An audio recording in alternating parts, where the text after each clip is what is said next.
so grand. From the reaches heights to Tour de France, you conquer every land with courage and resilience. ሰላም ከመይ ትኾኑ ክቡራት ተኸታተልቲ ናይ ዛ ቻነል ዕለታዊ መደብ ሒዝና ልኩም ቀሪብና ኣለና ንመከታተልኩም ብኽብሪ ንዕድም።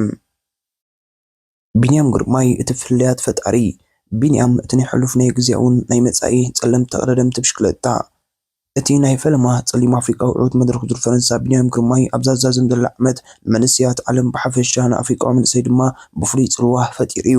ብዘይካዚ ቢንያም ክልተ ተወሰኽቲ ናይ መድረኽ ዓውታት ብምስጋብ ብተወሳኺ ክብረ ወሰናት ሰኒድ እዩ። ናይ ፈለማ ኣፍሪቃ ወናኒ ቀጠልያ ማልያ ዙር ፈረንሳ ዝብል ቅድሚ ሕጂ ብሕልሚ ደኣ እምበር ተጋሂዱ ዘይፈልጥ ዓወት ጽሒፉ ምስ ሬምኮ ኤቨነፔል ድማ ኣብ 2000 ዓመተ ምህረት ተወሊዶም ኣብቲ ዝዓበየ ናይ ግራንድ ቱር ውድድር ማልያ ለቢሶም ክወፁ ዝበቕዑ ብሕታውያን ተቐዳደምቲ ምዃን ክኢሎም። ዓወት ቢንያም ግርማይ ኣብ ዙር ፈረንሳ ነዊሕ ጉዕዞ ዝወሰደ መድረክ ይሓሊፉ። ኣብ እንግዲህ ናይቶም ቅድሚኡ ዝሓለፉ ተቐዳደምቲ ዘይስቀል ነይሩ። እቲ ምስ ዓለም ብዝግባእ ዘላለየ ዓወታት ኣይምተኻለን። ታሪካዊ ውድድር ዙር ፈረንሳ 2024-2009 ዓመታት ናይቲ ናይ ፈለማ ጸለምቲ ኣፍሪቃውያን ዝተሳተፍሉ ውድድር ዝተኻየደ ውድድር እዩ። ኣብ 2015 ኤርትራውያን መርሃዊ ቅዱስን ዳንኤል ተክለሃይማኖትን ምስ ደቡብ ኣፍሪቃዊት ጋንታ ክቤካ ብምዃን ነቲ ዘይከኣል ዝመስል ዝነበረ ተሳትፎ ኤርትራ መድረኽ ዙር ፈረንሳ ክውን ብምግባር ናይ ፈለማ ጸለምቲ ኣፍሪቃውያን ተሳተፍቲ ዙር ፈረንሳ ዝብል ሓድሽ ምዕራፍ ገንፂሎም። ዳንኤል ተክለሃይማኖት ኣብ ቦክስ ታፊኡ ኣብቲ ንውድድር ኣንበሳ ዓቕብ ናይቲ ውድድር ዝለብሳ ማልያ ካብ ሻድሻይ ክሳብ ታሽዓይ መድረክ ሒዝዋ ተጓዒዙ። መርሃዊ ቅዱስን ዳንኤል ተክለሃይማኖትን ነታ ናይ ነዊሕ ዓመታት ናይ ብሽክለታ ታሪክ ዘለዎ ሃገሮም ኤርትራ ኣብ ቅድም ብሽክለታ ዝነበራ ርድኢት ነዳዲ ክትውስኽ እዮም ኣኽኢሎማ። በመግዛእቲ ስርዓት ጥልያን ከም ዝተኣታተው ዝነገረሉ ቅድም ብሽክለታ ብኤርትራ ኣካል ባህሊ ናይቲ ሃገር እዩ። ንመሽክለታ ብኤርትራ መንእሰያት ህፃናት ኣቦታት ኣዴታት ኮታስ ብዘይ ናይ ፆታ ኣፈላላይ ኩሉ ይዝውራ። ኢጣልያውያን ወላ እኳ ኣብ ፈለማ 1930ታት ነቲ ውድድር ብሽክለታ ናብ ኤርትራ ከም ዝኣትው እንተገበሩ ብሕቶም ጥራዮም ውድድራቶም ዘካይዱ ነይሮም። ኣብ 1969 ግን ተዋረዶም ክብሎም ንኤርትራውያን ተኻፈልቲ ናይቲ ውድድር ክኾኑ ቀጠልያ መብራህቲ ወሊዖም። ጅግና ኤርትራዊ ተቀዳዳማይ ገብረ ማርያም ገብሩ ድማ ነቶም መስረቲ ውድድር ብሽክለታ ኣብ ኤርትራ ዝነበሩ ኢጣልያውያን ብዘእምን ብቕዓት ስዒርዎም። ዓወቱ ድማ ክሳብ ሎሚ ኣብ ኣፍሪቃ ቅድድም ብሽክለታ ኤርትራ ተዘኪሩ ይነብር ኣሎ። ናይ ፈለማ ውድድር ዙር ኤርትራ ብ1946 ዝፈለመ ኮይኑ ድሕሪ 10 ዓመታት ምጅማር ዙር ኤርትራ ድማ ክልተ ኤርትራውያን ኣብ መልበርን ኣብ ዝተኻየደ ውድድር ኦሎምፒክ ተሳቲፎም። እዚ ማለት ድማ ቅድሚ 59 ዓመታት ተሳትፎ መርሃውን ዳንኤል ናብ ዙር ፈረንሳ ቅድሚ ምርግጋጽ እዩ። መራን ዳንን ድማ ኣብ 2015 ኣብቲ ዝዓበየ ናይ ብሽክለታ መድረኽ ጸለምቲ ኣፍሪቃውያን ክውክሉ በቂዖም። ዳንኤል ተክለሃይማኖትን መርሃዊ ቅዱስን ድማ ነቲ ሎሚ ቢንያም ግርማይ ዝኸፈቶ ማዕጾ ቀዲሞም ኳሕኪሖም ዝሓለፉ እዮም። እዞም ክልተ ተቐዳደምቲ ጸለምቲ ኣፍሪቃውያን ኣብ ደረጃ ፕሮፌሽናል በፂሖም ኣብቲ ዝዓበየ ውድድር ቅድም ብሽክለታ ክሳተፉ ከም ዝኽእሉ በጃ ብምዃና ውሽጢ ሃገር ኣብ ልዕሊ ንኣሽቱ ንወለዶ መነቓቕሒ ኮይኖም። ኣብ ዙር ፈረንሳ 2024 ቢንያም ግርማይ ሓደ ኣጋጣሚ ብጋዜጠኛታት ኣብ ግዜ ንእስነቱ ዳንኤል ተክለሃይማኖትን ዝገደፈሉ ጽልዋ እንተደኣ ሃልዩ ኣብ ዝተሓተተሉ ቢንያም ዳንኤል ምስ ተዓወተ ሓደ መዓልቲ ኣካል ናይዚ ውድድር ናይ ምዃን ተኽእሎ ኣሎ ማለት እዩ ኣብ ዝብል ሓሳብ በፂሐ ዳንኤል ኩሉ ከም ዝከኣልን ክሳብ ናይ መድረኽ ዓወት ክንጓናፀፍ ከም ዝኽእልን እዩ ኣርእዩና ክብል ድማ ቢንያም ግርማይ ዳንኤል ተክለሃይማኖት ዝፈጠረሉ ጽልዋ ገሊጹ። ነቲ ሓረግ ዓወታት ቢንያም ግርማይ ካብ እንግዳዕ ዳንኤል መርሃውን ተረኪቡ ኪንዮ ኣብ ዙር ፈረንሳ ብጂሮ ዲኢጣልያ ወልቨል ገምን ዓወታት ሓፊሱ ቢንያም ጸለምቲ ኣፍሪቃውያን ኪንዮ ተኻፈልቲ ውድድራት ኣብቲ ዝዓበየ ውድድር ብሽክለታ ኣትዮም ክዕወቱ ከም ዝኽእሉ ንዓለም እዝና ደጊፉ ኣስሚዕዋ። ኢትዮጵያዊ ተቀዳዳማይ ጽጋቡ ግርማይ ኣብ ኤውሮጳ ድሕሪ ናይ 11 ዓመታት ናይ ፕሮፌሽናል ሞይኡ ኣብ መፈለምታ ናይ ዝዓመታ ካብ ኮረሻ ብሽክለታ ወሪዱ ጽጋቡ ንቀዳመይቲ ዓወት ቢንያም ግርማይ ኣብ ዙር ፈረንሳ ንኽገልጻ ኣብ ዝተሓተተሉ ንብዓት ከም ዝቐደሞ ይገሊጹ። ጽጋቡ ኣብ መግለጺኡ ቢንያም ክዕወት ምስ ረኣኹ ንብዓት ይውሲዑኒ እቲ ዓወት ከምጽእ ምዃኑ ይፈልጥ ነይረ። ቢንያም ቀያሪ ጾታን ፍልያትን ፈጣሪን እዩ። ቢንያም ነቲ ዘይከኣል ናብ ዝከኣል ዝቐየረ ሰብ እዩ። ብወገን ቢንያም ኣብ ኣፍሪቃ ቀይርዎ እዩ ዝብሎ እቲ እምነት እዩ። ዝኾነ ኣፍሪቃዊ ተቐዳዳማይ ካብ ዝኾነት ኣፍሪቃዊት ሃገር ወፂኡ ክዕወት ከም ዝኽእል ዝብል እምነት እዩ ቢንያም ቀይርዎ ክብል ጽጋቡ ግርማይ ኣብ ልዕሊ ቢንያም ግርማይ ዘለዎ ኣድናቖት ገሊጹ። እምነት እቲ ዝከበደ ነገር እዩ። ቅድሚኻ ሓደ ሰብ ንሓደ ነገር ክገብሮ እንተደኣ ዘይርኢካ ንስኻ ክገብሮ ኢልካ እምነት ክትሕድር ከቢድ እዩ። ቢንያም ግርማይ እዚ እምነት ኣብ ኣሽሓት ኣፍሪቃውያን ክዓስልን ዙር ፈረንሳ 2024 ድማ ነጥቢ መቃይሮ ኣብ ቅድም ብሽክለታ ኣፍሪቃ ክትከውን ማዕጾ ዝረሓወ ተቀዳዳማይ እዩ።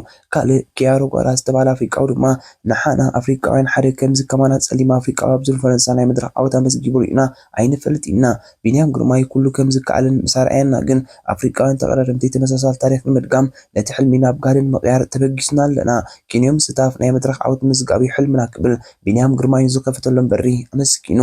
ቢንያም ግርማይ ኣብ ዙር ፈረንሳ እቲ እንኮ ናይ መድረኽ ዓወት ዝተጎናጸፈ ጸሊም ኣፍሪቃዊ እቲ እንኳ ኣብቲ ውድድር ዝተኻፈለን ጸሊም ኣፍሪቃውን በዚ ምክንያት ድማ ቅድም ብሽክለታ ብሄራዊ ብዙሓት ዘጠቓልል ውድድር ምዃኑ ብቐሊሉ ምግንዛብ ይከኣል። ኣብ 2024 ካብ ዝተኻየዱ ናይ ውድድር ቱር መለክዒታት ዘለዎም ውዳት ብድምር 522 ተቐዳደምቲ ተሳቲፎም ከምዚኣቶም ድማ 5 ጸለምቲ ኣፍሪቃውያን ተቐዳደምቲ ጥራዮም ኣብ መንጎ ነይሮም። ኣብ ናይ ደቂ ኣንስትዮ ካብዚ ብዝገደፈ ኣብ 2024 ኣብ ዘካየዱ ውድድር እዚኣ ትበሃል ጸሊም ኣፍሪቃዊት ከይተሳተፋ ውድድር ዛዚመን። ዓወታት ቢንያም ግርማይ ንብርክት ዝበሉ ኣብ ደረጃ ፕሮፌሽናል ናይ ብጻሕ ድሌትን ባህግን ዘለዎም ኣፍሪቃውያን ተቐዳደምቲ ብሽክለታ በሪ ዝኸፈተ እዩ። ተኽእሎታት ናይ መገሻታቶም ዝዕንቅጽ ናይ ቪዛ ጸገማት ኣፍሪቃውያን ኣብ ውሽጢ ሃገሮም ዝገብርኦ ውርዳት ደረጃኦም ዝሓለዉ ዘይምዃኖም ጋንታታት እውን ንኣፍሪቃውያን ተቐዳደምቲ ዝህቦ ትሑት ኣደቦን ካልእን ካብቲ ቀንዲ ማሕንቆታት ኣፍሪቃውያን ተቐዳደምቲ እዩ። ካብዞም ኣቐዲምና ዝገለጽናዮም ማሕንቆታት እቲ ብቐዳይ ደረጃ ዝስራዕን ጌናውን ዝቕጽል ዘሎን ናይ ቪዛ ጸገማት እዩ። ኣብ 2024 ብዝያዳ ደሚቖም ካብ ዝወፁ ሓደ ዝነበረ ቢንያም ግርማይ እውን ተኽእሎታት ምዕዋት ቀስተ ደበናዊት ማልያ ቻምፒዮን ዓለም እናሃለዎ እውን ኣብ 2023 ኣብ ጋላስጎ ስኮትላንድ ኣብ ዝተኻየደ ቻምፒዮን ዓለም ብሰንኪ ናብ ዓዲ እንግሊዝ ዘእትዎ ቪዛ ብዘይምርካቡ ካብቲ ውድድር ካብ ዝበቁሉ ተቐዳደምቲ ብቐዳምነት ዝጥቀስ እዩ። ኣድሪያን ኒዮንሽቱ እቲ እንኳ ናይ ወሉድ ቱር ጋንታታት ናይ ምስላፍ ዕድል ዝረኸበ ሩዋንዳዊ እዩ። እዚ ኣብዚ እዋን ኣሰልጣን ሃገራዊት ጋንታ ብሽክለታ ቤኒን ብምዃን ዝነጥፍ ዘሎ ዓላሚ ንዕብየት ቅድም ብሽክለታ ኣፍሪቃ ኣብ 3 ምድባት እዩ ዝኸፍሎ። ንሳቶም ድማ ተውህቦ ምድላይ፣ ንተውህቦ ምዕባይን፣ ንተውህቦ ሒዝኪኦ ናብ ኤውሮጳ ምጓዓዝን ብምባል ኣብ 3 ይኸፍሎም። ኒዮንሽቱ ኣፍሪቃውያን ተቐዳደምቲ ኩሉ ቀረባት እናሃለዎም ብሕፅረት ቪዛ ክሽገሩ ድሕሪ ምጽናዕ ሕጂ ግን ብዓወታት ቢንያም ግርማይ ተደሪቖም እዞም ሽግራት ከኽትሙ ልዑል እምነት ከም ዘለዎም ይገልጽ። ንሱ ኣብ መግለጺኡ ኩሉ ዘድሊ ነገራት ኣማሊእና እኳ እናሃለና ቪዛ ካብ ምጽባይ ግን ኣይዓረፍናን። ምስ ዓወት ቢንያም ግርማይ ኩሉ ማሕበረሰብ ዓለም ኣፍሪቃውያን ብሽክለታታት ክንዝውር ከም ንኽእል ዝፍለጥ ኮይኑ ይስማዓኒ። ስለዚ ቪዛ ኣብ ንሓተሉ እዋን ቅልጡፍ መልሲ ክወሃበና ምዃኑ ልዑል እምነት ኣለኒ። ከምዚ መስለኒ ድምቀት ቢንያም ግርማይ ንቅድም ብሽክለታ ኣፍሪቃ ካብቲ ንግምቶ ንላዕሊ ኣገዳሲ ነገር ሒዝልና መጽኢ ዝብል ተስፋ ኣለኒ ክብል ጸገማቶም ብዓወታት ቢንያም ግርማይ ክፈታሕ ምንትኦም ገሊጹ። ኣፍሪቃውያን ኣብ ሃገር ደረጅኡ ዝሓለወ ንዕብየቶም ኣገዳሲ ዝኾነ ውዳት የካይዱ ብዘይምህላኦም ዕብየቶም ናብ ኤውሮጳ ክምርሹ ዝግደዱ እቶም ኣቐዲሞም ዝነበሩ ጸለምቲ ኣፍሪቃውያን ተቐዳደምቲ ንጹር መንገዲ ነይሮም። መንገዲ ደቡብ ኣፍሪቃዊት ጋንታ ኤምቲኤን ክቤካ ኣቢሎም ኣብ ዓለም ለኻዊ መድረኻት ናይ ምስታፍ ርሒብ ዕድል ነይሮም። ኤምቲኤን ክቤካ ኣብ 2022 ድሕሪ ምፍራሳ ግን ኣፍሪቃውያን ተቐዳደምቲ ዕድላቶም እናጸበን ናብ ኤውሮጳውያን ጋንታታት ናይ ምጽንባር ተኽእሎታቶም ድማ እናሰሓበ ይኽእሉ። ከም ኤምቲኤን ክቤካ ዝኣመሰላ በሪ ዝኸፈታ ኣፍሪቃውያን ጋንታታት ዳግማይ ክምስረታ ድማ እዩ ኣብ ቅድም ብሽክለታ ኣብ ኤምቲኤን ክቤካ ነዊሕ ዓመታት ዝሰርሐ ቫን ኤክ ዝገልጽ። ንሱ ኣብ መግለጺኡ ከም ኤምቲኤን ክቤካ ዝኣመሰላ ድልድል ኮይነን ኣብ ኤውሮጳ ዝሳገራና ጋንታታት ክህልዋን ኣለዎም። ብዘይካ ዛ ኣብ ኣህጉር ኣፍሪቃ ተቐዳደምትና ዕቑር ዓቕሞም ክርእሉ ዝኽእሉ ብልዑል ደረጃ ዝፅወቱ ውድድር ክስርዓን ክካየድን ኣለዎ። ነዚኦም ኢና ከም ድልድል ናብ ኤውሮጳን መሳገሪ ክንጥቀመሎም ዘለና ድማ ይብል ቫን ሄክ። ኣፍሪቃውያን ተቐዳደምቲ ነቲ ዘፍቅሮ ሙያ ዝግብኦም ጻዕርን መስዋዕትን ክድነቕ ዝግባእ እዩ። ብርክት ዝበሉ ጸለምቲ ኣፍሪቃውያን ዓወታት ቢንያም ግርማይ ተባቢዖም ነዞም ማሕለኻታት በቲኾም ኣብ ናይ ፕሮፌሽናል ደረጃ ክበጽሑ ድማ ትጽቢት ይግበር። ማሕበር ቅድም ብሽክለታ ዓለም ማለት UCI ኣፍሪቃውያን ተቐዳደምቲ ክፈሪሉን ክዓቢሉን ዝኽእሉ መሰልጠኒታት ማእከላት ዕድላትን ብምኽፋት ኣብ ዕብየቶም ካብ ኣብ ሳልሳይ ዓለም ዝርከባ ሃገራት ዝመጹ ተቐዳደምቲ ዕዙዝ ተርኦ ተጻዊት እዩ። ከም ዳንኤል ተኽላይ ሃይማኖት፣ ምዕራብ ቅዱስን ቢንያም ግርማይ ዝኣመሰሉ ስማያት ተቐዳደምቲ ቅድሚ ኣብ ናይ ወሉድ ጋንታታት ምጽንባሮም ብመንገዲ እዞም ኣሰልጠንቲ ማእከላት እዮም ሓሊፎም። ቢንያም ግርማይ ድማ ሓደ ካብቶም ኣብ ናይ መወዳእታ ደቂ ተባዕትዮ ዝማእከል ኣብ 2019 ኣገልግሎቱ ቅድሚ ምቑራጹ ዝሰልጠኑ ተቐዳደምቲ እዩ። ዓለም ለኻዊ መሰልጠኒ ማእከል UCI ኣብዚ ግዜ ካብታ ቀዲሙ ኣብ ደቂ ተባዕትዮ መሰረት ዝገበረ ስልጠንኡ ወፂኡ ኣብ ምልማል ደቂ ኣንስትዮ ተጸሚዱ በዚ ትካል ተቐርብ ጋንታ ድማ ኤውሮጳውያን ክለባት ድማ ኣፍሪቃውያን ደቂ ኣንስትዮ ተቐዳደምትን ዝሓቆፈት እያ። ከም መርኣያ ናይዚ ድማ ቻምፒዮን ኤርትራ ናይ ዝሓለፈ 2 ዓመታት ካነት ወልደ ሚካኤል ካብ ዝቕጽል ዓመት ጀሚራ ኣባል ናይ ዛስጠና ጋንታ ንኽትከውን ዕድመ ቀሪቡላ እዩ።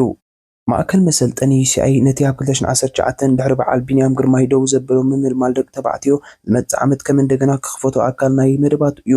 ቢንያም ግርማይ ነቲ ኣብ 2019 ብUCI ዝተዋህቦ ዕድል እንተዘይጥቀመሉ ነይሩ ኣብዚ እዋን ኣበይ ምሃለዎ ወይ ድማ ነዚ ሕጂ ረኺቦ ዘሎ ዕድል መን ምሃቦ ነይሩ? ነዚ ኩሉ ሕቶታት ኣብ ግምት ብምእታው ማእከል መሰልጠኒ ማእከል ናይ ኣፍሪቃውያን ተቐዳደምቲ ዝህቦ ዕድላት ኣዝዩ ድሩት እኳ እንተኾነ ግን ውጽኢታዊ እዩ። ዝመጽእ ዓመት የዒንቱ ማሕበረሰብ ዓለም ኣብ ኣህጉር ኣፍሪቃ ክዓርፍ እዩ። ምክንያቱ ዝቕጽል ዓመት እዛ ኣህጉር ኣብ ታሪክ ንፈለማ ግዜ ቻምፒዮን ቅድም ብሽክለታ ዓለም ከእንግዲው ሩዋንዳዊት ከተማ ኪጋሊ ድማ ነዚ ውድድር ክትእንግድ ተሓርያ ዘላ ኣፍሪቃዊት ከተማ እያ። እቲ ኣጋጣሚ ድማ ቀጻሊ ወለዶ ኣፍሪቃውያን ተቐዳደምቲ ከነቓቕሕ ትጽቢት ይግበር። ዓወት ቢንያም ግርማይ ኣብ ዙር ፈረንሳ ብታሪኽ ተዘኪሩ ዝነብር ፍጻመ እዩ። ይኹን እምበር እቲ ቀጺሉ ዝስዕብ ዓወት ናይ ዝተቐዳዳማይ ኪሎን ብሽክለታ ኣፍሪቃ ነቲ ስፖርት ብሓፈሻ ኣዝዩ ኣገዳስን ወሳንን እዩ። ቢንያም ንሓድሽ ወለዶ ኣተባቢዑ ከምቲ ቢንያም ግርማይ ድሕሪ ቀዳማይ ናይ መድረኽ ዓወቱ ነቲ ማዕጾ ከፊትዮ ኣለኹ ዝበሎ እቲ ቢንያም ግርማይ ከፊትዎ ዘሎ ማዕጾ ብዝያዳ ክፉት ንኽኸውን ቅድም ብሽክለታ ኣፍሪቃ ሓይሊ ወፍሪ የድልዮ ኣሎ። ዝኽበርኩም ተኸታተልትና ንሕጂ ሒዝናልኩም ዝቐረብና ዕለታዊ ዜና ስፖርት እዚ ክትከታተልዎ ጽናሕኩም እዩ። ኣብ ዝቕጽል ምክትታልኩም ኣይተቋርጹ ካልእ እውን ስለ ዘሎ እተን 4 ሕግታት ሼር፣ ላይክ፣ ኮመንት፣ ሳብስክራይብ ኣይስለልውን ወድሓንኩም አንበሳ ቢበዓል ስረ አንበሳ አንበሳ ቢበዓል ስረ አንበሳ አንበሳ ቢበዓል ስረ አንበሳ